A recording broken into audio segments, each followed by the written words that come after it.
This is Twin Football. Thank you very much for joining us. Welcome back, Jacob. Hope everyone had a great Thanksgiving. We have week 15 picks and predictions for you in today's episode.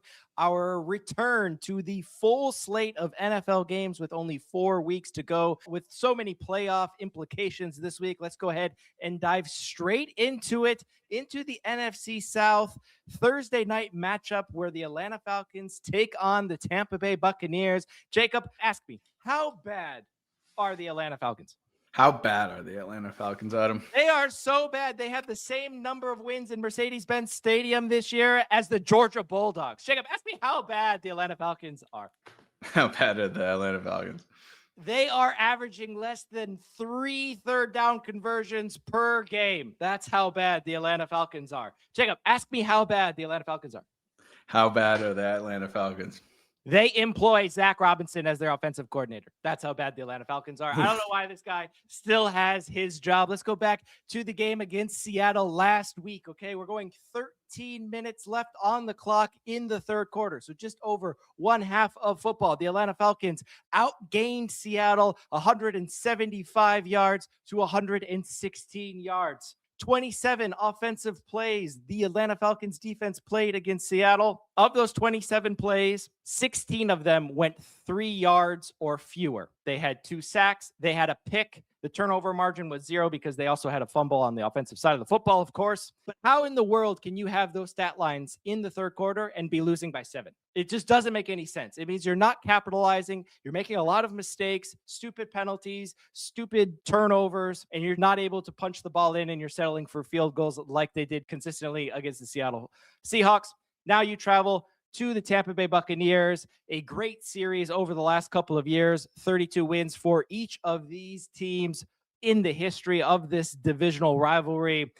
Tampa Bay is getting a lot of people back healthy. They will have their full complement of wide receivers with Bucky Irving also healthy. They also will most likely be getting back Pro Bowl offensive lineman Tristan Wirfs, and that is just going to allow that pass game to do whatever they want, as he is one of the best pass blockers in the NFL. Tampa Bay every single day and twice on Sunday against this Atlanta Falcons team that needs overhaul on the offensive side of the football.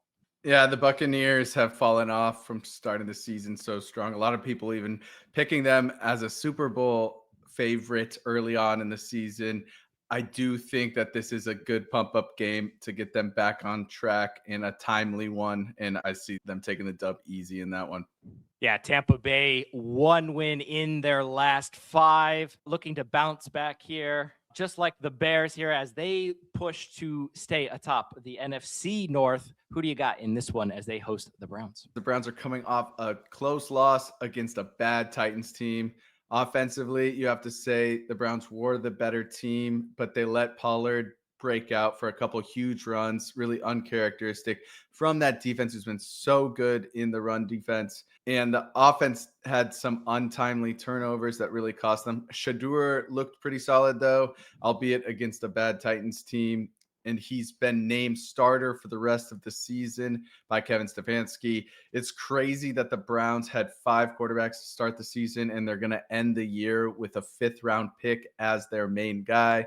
Who knows if Deshaun Watson's ever going to come back, taking on a Bears team that are coming off a really close loss against the Packers. After a super slow first half, Caleb and the Bears offense had a great second half. They had a chance to tie the game with about 24 seconds left on the 14-yard line. Caleb with a pretty bad mistake. He decides on the 4th and 1 to go for it all. He's going left and he throws with his right arm.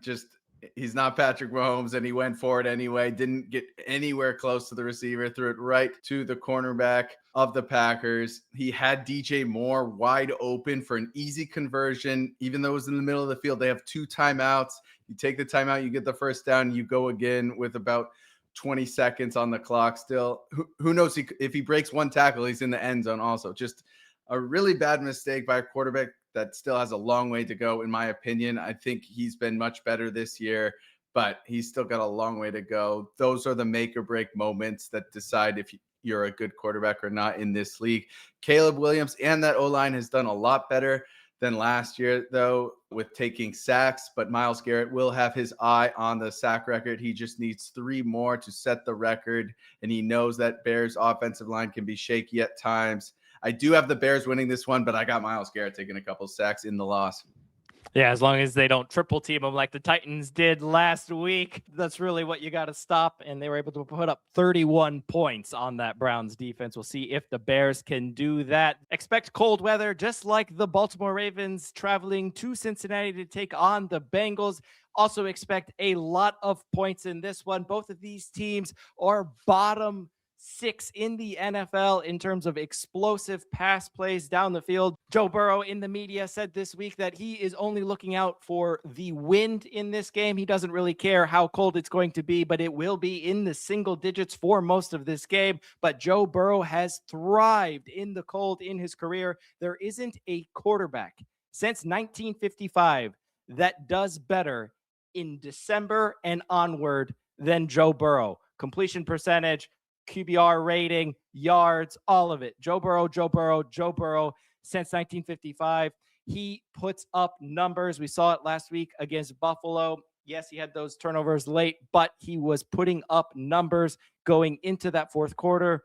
And he is going to put up numbers against this Ravens defense that let up explosive plays in the pass game to the Steelers, who are inept at passing the ball down the field in recent weeks. The one issue that Joe Burrow is going to have is his main target last week. T. Higgins went into concussion protocol. He was tested twice throughout that game last week in Buffalo for hitting his head multiple times on the cold turf.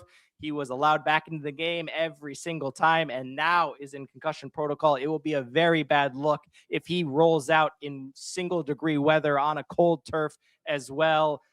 Following those storylines, I expect him to be out, so it's going to be on Jamar Chase. I still think that the Bengals get the job done here against Baltimore, mainly because that Baltimore offense is just not what we are used to. 11 games with 30-plus points. Last year, they haven't scored 30-plus points since week 3 of this season. We are now entering week 15. And a lot of people are going to tell you that that's because Lamar Jackson isn't running the football, having dealt with some of his injuries. But Jacob, I have you know, Lamar Jackson, in games where he's run less than 20 yards since 2024, 6-0. In games that he's run more than 20 yards this year, 1-5. So you really don't want him running the football that much. And the issue that the Ravens are having, I think, is very similar to the Atlanta Falcons. Very simple play calling and not using your personnel to the best of your abilities. They are too talented of a team offensively to not be scoring points. I got the Bengals. What a huge game. Both teams need this win. I could see it going any which way. I'm fine with the Bengals pick at home, though. Can the Bengals win the division for you? More games left? No shot. Not with that defense. Well, how about the Kansas City Chiefs defense in the AFC West as they host the Chargers this week? Another huge divisional matchup in this one. The Chargers are coming off a huge win in overtime against the Eagles. Jim Harbaugh put the win up there with the births of his 7 children and his marriage. It's good to see he has his priorities straight there. Omarion Hampton coming back from injury was huge in that one. Vidal still got slightly more of the carries, but I expect that Hampton takes back over as number 1 going forward. Cameron Dicker with a perfect 5 for 5, including the game-winning field goal in overtime. It's always so underrated how much of an asset a reliable kicker can be in this league. Justin Herbert has still not emulated his performance to open the year, which was against the Chiefs. He was sacked 7 times against the Eagles. You can blame some of those on the offensive line, but he's got to get rid of the ball at some point. He wasn't great in the passing game, but he did make a bunch of plays with his legs, and he did enough to win it, so full credit for that. The Chiefs are coming off another deflating loss against the Texans this time that puts them in serious doubt of making the playoffs. They essentially can't lose another game, and they're still going to need help from other teams losing. So it's looking really bleak. To make matters worse, their left tackle, Wanya Morris, suffered a season-ending knee injury, and the Chiefs are now down to their 3rd string left tackle. The offensive line has had some serious questions dating back to the Super Bowl last year, and this is not going to help them one bit. Travis Kelce had 2 back-to-back drops, the second of which was bobbled which led to the game-sealing interception. He's had a decent year stats-wise, but if you're watching closely in these Chiefs games, he's had some seriously bad drops in really important moments. And honestly, I think his days are behind him. And I think it might be best for the Chiefs to move off him in the offseason and maybe get a blocking tight end and some receiver help. Should he just retire, or should he have a swan song somewhere else? I mean, he can do what he wants. He's one of the greatest of all time. I'm not trying to take away from him, but it's just not looking like the same Chiefs team. If they want to keep this dynasty going, they're going to have to change some things. I feel like I've given the Chiefs the benefit of the doubt the last 4 or 5 weeks, saying they have to win this game. Andy Reid's going to find a way to win this game because they have to win this game or they're not going to make the playoffs. And I'm scared that the locker room, knowing that this is not their year, and what's the point of pushing for wins? Even if they win out, they're probably still not going to make the playoffs. I'm still going to pick the Chiefs, though. I don't know what I'm doing at this point. I have a very similar logic with this next one, a very important divisional matchup when Buffalo travels the short journey to take on the Patriots, who are coming off of a bye. And the similar logic is I picked against the Patriots when they're going up against the Falcons early on this season, when we're first starting to get used to Drake May and that offense and what they can do. And the Falcons still had Penix, were actually doing something productive. And I said, they're going to get beat down the field. The Falcons are able to push the ball down the field, and that's going to be something that the Patriots haven't been used to this year. They haven't faced that kind of combination between Penix and Drake London down the field, and that was going to lead to a Falcons win. I was wrong. I then picked against the Patriots because now they're going up against one of the best defenses in the league in the Cleveland Browns, and that was going to stifle them offensively. They proved me wrong. And then they went up against Tampa Bay on the road. Finally, a good team on the road that was able to stop the run. That would get them. They won that game as well. And now this game, the Patriots enter this game off of a bye with the chance to seal the division with a victory over Buffalo. They played a fumble-tastic game last time up in Buffalo, and that is the reason why I have the Bills. Okay, the same kind of logic. I can't pick against Josh Allen in this high-profile game, and I definitely can't be going with a young quarterback in Drake May against him when we know that the division is on the line. Give me Josh Allen and give me the Buffalo Bills. I love that pick. And to add on to that, it's so hard to win both games in a divisional matchup in the season that the Chiefs got embarrassed by the Chargers opening day and the Bills got embarrassed by the Patriots at home a couple months ago. They're going to make changes. They're going to see what went wrong in the first matchup and try to make some changes. It's so hard to win both of them. So I really like this pick. And I think Josh Allen is getting really excited right now because his kryptonite is probably not going to make the playoffs. He's going to lock in right now. He's going to have a historic run to end the season and be on fire going into the playoffs. I really think the Bills are emerging as the favorite if they win this game in the AFC to appear in the Super Bowl, and I'm all for it. I can't wait for this matchup, though. Drake May is going to have to do amazing things, which he's done all year to win this one, and I do like the Bills, though. Yeah, and Bills getting all healthy on that defensive side of the football, battling injuries over the last couple of weeks, but expecting a lot of people back for this game specifically to avenge that 3-point loss against the Patriots. I'm with you. Buffalo to win that one. And we go from a playoff division decider game to two teams fighting for the number one overall pick in Washington, traveling to New Jersey to take on the Giants. Who do you got in this one? Yeah, much less exciting matchup here, but it is a divisional matchup nonetheless. The Commanders are coming off a blowout loss against the Vikings. The team is just a shell of its former self that we saw last season. They've had a tough season with injuries, and the team looks like it's just waiting for the season to end at this point. Zach Ertz with a horrible injury that will be really hard to come back from at his age. You got to feel so bad for him. Jaden Daniels was healthy in this last one, but looked incredibly rusty after missing over a month, and he has just re-injured that same elbow. Marcus Mariota came in at the end of the game for a few snaps. I think they got to just shut Jaden Daniels down for the rest of the season and get him healthy, ready to go next season. Hopefully they have a good draft and get some more of their pieces healthy. But it's so sad to be a Commanders fan this year. The Giants are coming off a bye week, and before that, a tough loss to a good Patriots team. Jackson Dart is healthy again, but it doesn't look like he plans to change his style of play, despite having multiple concussions already in his rookie year. It's not what you want to see for him. He's got to learn to be smarter than that. I don't know if it's ever going to change with him and Scatterboo, but we'll see as they get older. This time of year can be a little annoying to analyze these kinds of matchups. I'm not sure how much either team's front office really wants to win this game with them both being eliminated from the playoffs. I am going to pick the Giants with Jaden Daniels sidelined again, but I will not be watching this game. Yeah, especially in cold games like this, concussions are just such a worry because you get tackled one time and you hit the turf and it's like an ice concrete block. That's exactly what happened to T. Higgins. So you just don't want to be running into those type of issues here this late in the season with so little on the line. A lot more on the line for the Philadelphia Eagles as they host the Raiders at home following that loss that gave Harbaugh one of the best wins in his lifetime, I guess. I don't see the Eagles struggling at all with this game. They had every opportunity to even beat the Chargers on Monday night if Jalen Hurts just didn't turn the ball over as much as he did.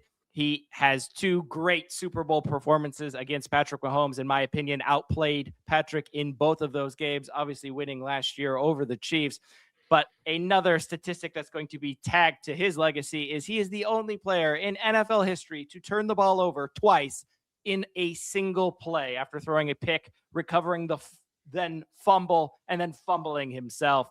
The Eagles will win this game, but I think the storyline really is how is Kevin Patullo going to respond here? You have come on here and criticized him in the past. LaShawn McCoy went on his podcast this week and said that if Kevin Patullo returns as the OC for the Eagles next year, he will ask the owner of the Eagles to take his jersey down from the rafters. That's how much he is putting on the line to get this man fired. I think he is a big reason that's inhibiting the Eagles from using all of their weapons. Obviously, some offensive line injuries, I think, have played a big role, especially in the reduced production of Saquon Barkley. But Jacob, should Kevin Patullo still have his job here? Do you stick with him till the offseason? Do you get rid of him in the offseason? Bring in a guy like Brian? Tough time to sack an offensive coordinator with the playoffs around the corner, but he should have been fired 5 weeks ago, so why not now? Yeah, I agree. I think he's the biggest issue here with this Eagles offense. I don't believe in all the Jalen Hurts haters are going to come out now with his turnover game, but I don't believe this has been on Saquon Barkley, and I don't believe that this has been on Jalen Hurts. I believe this has been on Kevin Patullo. I'm right there with you. The Jets at 3-10 will take on the Jacksonville Jaguars in Duval County. Who do you got in this one? Yeah, the Jets are coming off a bad loss against the Dolphins. Tyrod Taylor left the game early with a groin injury, so the Jets had to play their third-string quarterback, Brady Cook, for most of that game. Justin Fields, though, could potentially be back with a chance to get his starting role back. He was out in the last one still dealing with that knee injury. If Fields starts this weekend, these are going to be a really important few weeks for his career. This could be the last time we see him in a starting role if he doesn't play well here. The Jaguars are coming off a huge win against the Colts. They now sit first place in the AFC South. They've won 3 in a row and 4 of their last 5 since I called them out as one of the biggest frauds in the NFL. But in my defense, do you want to know all the quarterbacks they have played in this run? I would love to know. They got Geno Smith, the league leader in interceptions, and it took them overtime to win. And they only won because the Raiders went for 2, or it would have been a tie with time expiring. Then they lost to backup Davis Mills and the Texans. They beat backup Trey Lance and the Chargers. Yes, Trey Lance plays on the Chargers now after knocking Justin Herbert out of the game with a roughing the passer penalty. Then they beat backup Jacoby Brissett and the Cardinals that also took overtime.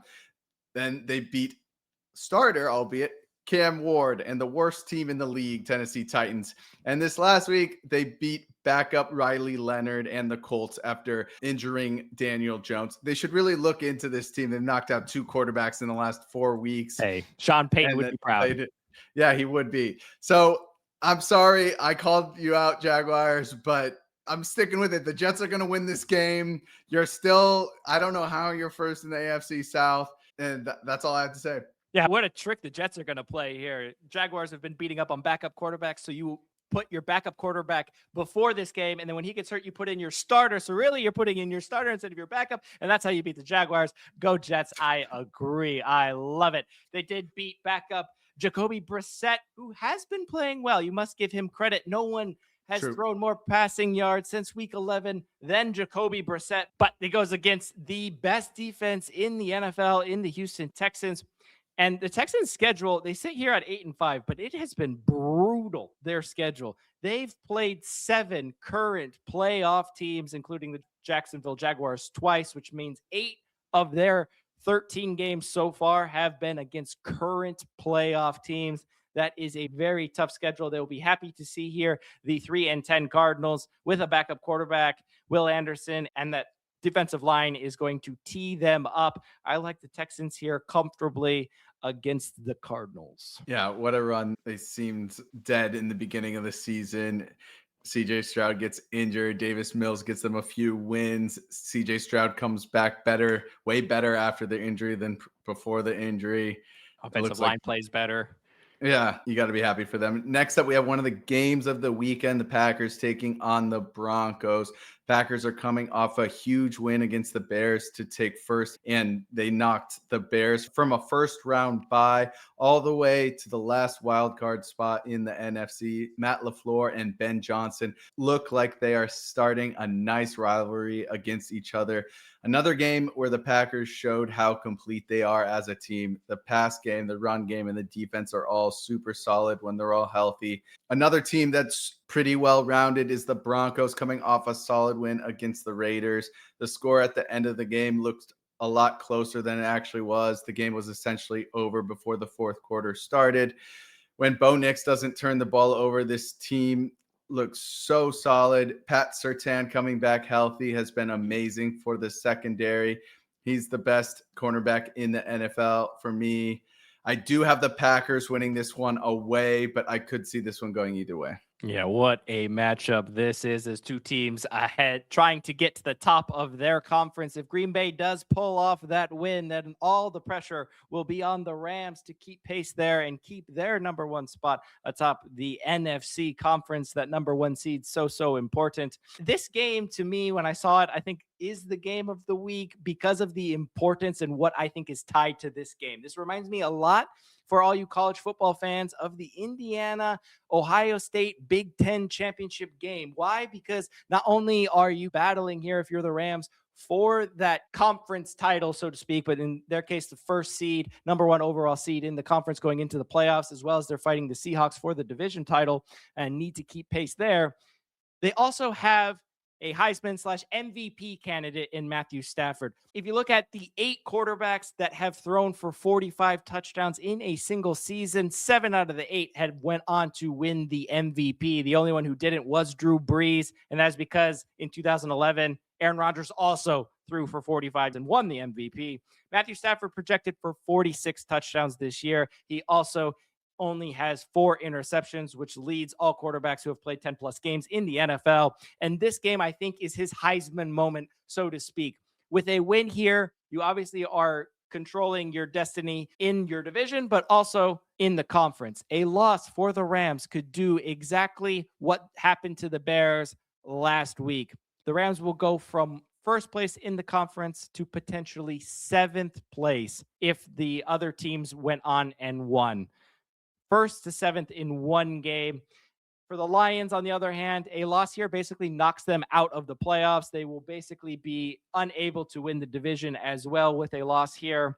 And I think this is Matthew Stafford's MVP moment here. The game we're going to be looking back at as the reason why he went on to win this MVP award. I think he does not turn the ball over. I think he lights up that secondary of the Detroit Lions, who have been battling injuries. I don't think Branch will be playing in this one. Give me the Rams. Give me Matthew Stafford with a 3-touchdown, no interception type of game here. And they keep pace in the conference. Yeah, Dan Campbell and McVay have got to be so annoyed how competitive each of their divisions are. If either of these teams was in pretty much any other division, they'd be sitting pretty first place and just be thinking about, especially in the NFC. Yeah. Yeah, exactly. What a game that's going to be. Next up, we have the Panthers taking on the Saints. The Panthers are coming off a bye week, and before that, a huge win against the Rams. Bryce Young, with 2 incredible games lately, needs to be more consistent, but he's played pretty well. You got to give him credit for that. It helps a lot when you have Chuba and Rico Dowdle to open up that pass game. They've been amazing on the ground, and Tet McMillan looks like he can be a solid wide receiver 1 in this league. The Panthers need this win to stay tied with the Buccaneers for first in the NFC South. The Saints are coming off their biggest win of the season as well against the Buccaneers. Tyler Shugg hasn't looked much better than Spencer Rattler in the pass game, but he was able to make some really great plays with his legs that ended up being huge to secure that win. Alvin Kamara is still dealing with a couple injuries and is currently listed as questionable. So Tyler Shugg's probably going to have to do a little bit more of those QB sneaks that we saw. I have Panthers in this one. Yeah, what a week. Panthers got to thank the Saints if they go ahead and pull this win off. The Saints beat Tampa Bay and then give them the win the week later. Carolina wins this game. Detroit loses this game this week. Carolina is above Detroit with 3 games to go in the season. Who would have seen that coming? Not many people, but we did see San Francisco being close in the playoff picture and the Tennessee Titans being in not the playoff picture here. And I got San Francisco. I don't see really any issue here for the Niners at home coming off of the bye week. Tennessee, yes, they scored 31 points against the Cleveland Browns defense last week. They had 4 drives that started in Cleveland territory, and they had a total of 15 drives in the game and only put up 31 points. That's the way that I look at that kind of game. They got every opportunity to put 50 on the Browns, and they just were unable to do that. You go against a rested, kind of healthy San Francisco team. The only chance I give the Titans is if they can turn Brock Purdy over. He has 5 interceptions in only 2 of his home starts this season. That would be the avenue for success, but we saw it against the Browns. They weren't able to turn that into points consistently. So give me San Francisco, that run game, that pass game with Kittle and Pearsall. I like San Francisco at home. Yeah, I don't think the Titans secondary is as good as the Panthers, and Brock will be much better in that one. He's got to stop forcing it, though. He's still forcing it way too much. Yeah. And next up, we have the Colts taking on the Seahawks. The Colts are coming off a devastating loss against the Jaguars. Not only did they lose first place in the AFC South for the first time all year, their new franchise quarterback in Daniel Indiana Jones left the game with an Achilles injury. You just hate to see that after he had finally rebounded from that ACL injury, such a horrible injury.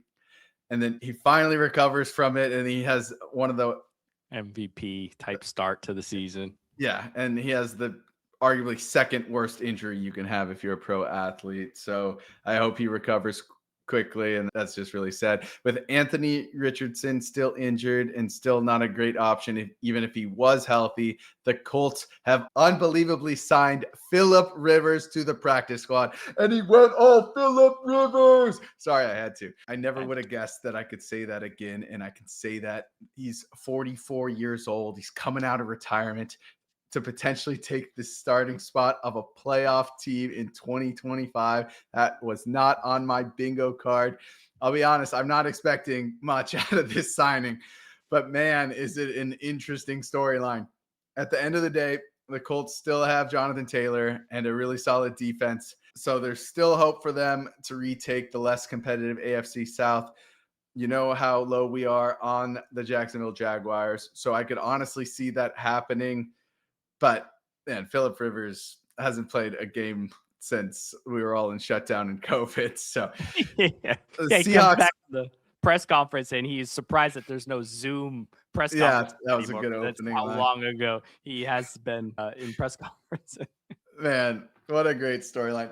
Taking on a Seahawks team coming off another big win against a poor Falcons team. They have won their last 2 games by a combined score of 63-9. The Seahawks, though, still do not have a statement win against a playoff team, but boy, have they beaten up on everyone else. Rashid Shaheed has been a great pickup, both to stretch defenses, having to respect his speed, but also he's been amazing in the return game on special teams. Definitely an underrated pickup before the trade deadline. I'd love for Phillip Rivers to come back and get the win, but Seattle seems too good right now, and I think they win this one pretty easily. Yeah. All I ask from the Colts and really from the NFL in general is Phillip Rivers has to be mic'd up every single game between now and the end of the season, and then you can just release it every week. Or if you want to put him into a compilation, just release it at the end of the season. I'm here for it. I'm for it. He's going to be basically there to turn around and hand it off to Jonathan Taylor and then make some pass over the middle and then scream at the defensive line for an 80-yard touchdown. That's really all we're here for Phillip Rivers. I agree with you, though. The Seattle Seahawks win and keep pace there, trying to take over their division from the Rams and the conference #1 overall seed for that all-essential bye. The Dallas Cowboys now can see the Eagles in touching distance after their stumble against the Charger and stumbles over recent weeks. And this is a division, remember, that has not had a back-to-back winner since the early 2000s. This trend could continue, especially if the Eagles don't get the job done this week. They enter Monday night hosting the Minnesota Vikings and J.J. McCarthy, who, remember, if he throws the ball more than 25 times, they will not win the football game, which basically means Cowboys, you start off well. First quarter, second quarter, you get George Pickens to actually be entertained for the first half of football and not just give up. You put some points on the board, you will win this football game. There isn't a quarterback better, really, against the blitz than Dak Prescott. 10 for 12 and 2 touchdowns against Kansas City's defense, who we know is a top 3 blitzing defense. The Minnesota Vikings are the best blitzing defense, or the team that blitzes the most. I think Dak and those offensive weapons are going to light them up, make J.J. McCarthy make some plays. I don't think he'll be able to do it on Monday night against the Cowboys. Sorry, Sunday night, not Monday night. Cowboys get the win. Yeah, I think that's a low-key, really interesting game, and I can't wait to watch that one. Cowboys obviously need that win so badly, but they've had some bad games, some good games. Vikings have been really inconsistent too, so it's hard to be guess. honest, if you're the Cowboys and you were looking at your schedule going into the year, you just had a 3-game stretch that you circled was going to be really important at this latter half. They played the Eagles, the Chiefs, and the Lions in 3 consecutive weeks, and they went 2-1 in those games. I think they would have signed up for that any day of the week. Yes, you didn't have a great performance against the Lions, but getting those wins against the Chiefs and the Eagles, especially in your division, to bring them down and make that opportunity for yourself in the last 4 games to try and take over the division, I think you would have taken it. The Eagles also lose this week. If that happens, I think gives them all of the energy going into Sunday Night Football, and I think they put it to the Minnesota Vikings. Yeah, and to end the week, we have the Dolphins taking on the Steelers. The Dolphins are coming off a win against a bad Jets team, playing their 3rd-string quarterback. Achane left the game with a rib injury. Luckily, the MRI revealed no fracture, and he looks like he should be good to go in this one. He claimed after the game that he could have gone back in against the Jets, but it's probably safer that they didn't do that. Jalen Wright did step up and have a solid game, but it's hard to think where this team offensively would be without Achane. Tua didn't make any huge mistakes against the Jets, but he has had his worst year by far in the league. Already has 14 interceptions, which is tied with his career high. He's got his lowest completion percentage of his career, lowest yards per game in his career. He's just fallen off so hard. He's had a couple of good games where he looked like himself, but other than that, he's just been so poor. I don't know where this franchise goes from here. The Steelers are coming off a massive win against the Ravens to keep first place in the AFC North. Does not look like that division is going to get a wild card spot. So the only way to make the playoffs is going to be to hold first. They did get some help in this one. I have no idea how the Isaiah Likely catch in the end zone was ruled a drop. I don't get it. I don't get the rule there. I just don't understand. Yeah. It's clear as mud, as John Harbaugh would say. The touchdown would have given the Ravens a lead with just over 2 minutes to go. The Steelers did still have 3 timeouts and could have pushed for a field goal. That could have tied the game. Ravens probably would have gone for 2. Who knows what would have happened. But that's just one of the worst calls of the year in arguably the most important game for both these teams of the season. So much online for the division. Like I said, they need first in the AFC North. And these are the 2 teams that are most likely, if the Bengals go on an insane run, who knows? But both these teams need the win so badly. You just hate to see it. I don't understand. It just pisses me off that that's even possible. The rematch against the Ravens, though, is the last game of the season. It's going to be legendary. I hope both teams are neck and neck, and that's going to be an early playoff game if it is. Aaron Rodgers had a really solid game, though. Have to give credit to him. It was really important with having a non-existent run game. The Ravens did so well shutting down the run game. This is a hard one to call. If Dolphins were at home, I actually might pick them. I am going to go Steelers, though. Yeah, it's going to be cold Monday night under the lights. Pittsburgh to go to 8-6 and push ever closer to another winning season to extend Mike Tomlin's streak. There you have it, all 16 picks made here as we look to extend our flaming hot streak here over the last couple of weeks. We pushed to 132-74 record. Again, we do all of our picks on ESPN here. So go ahead, make your account, pick along with us as we approach the playoffs. Only 4 weeks left in the NFL season. Thank you very much for joining us. And always remember, enjoy the football.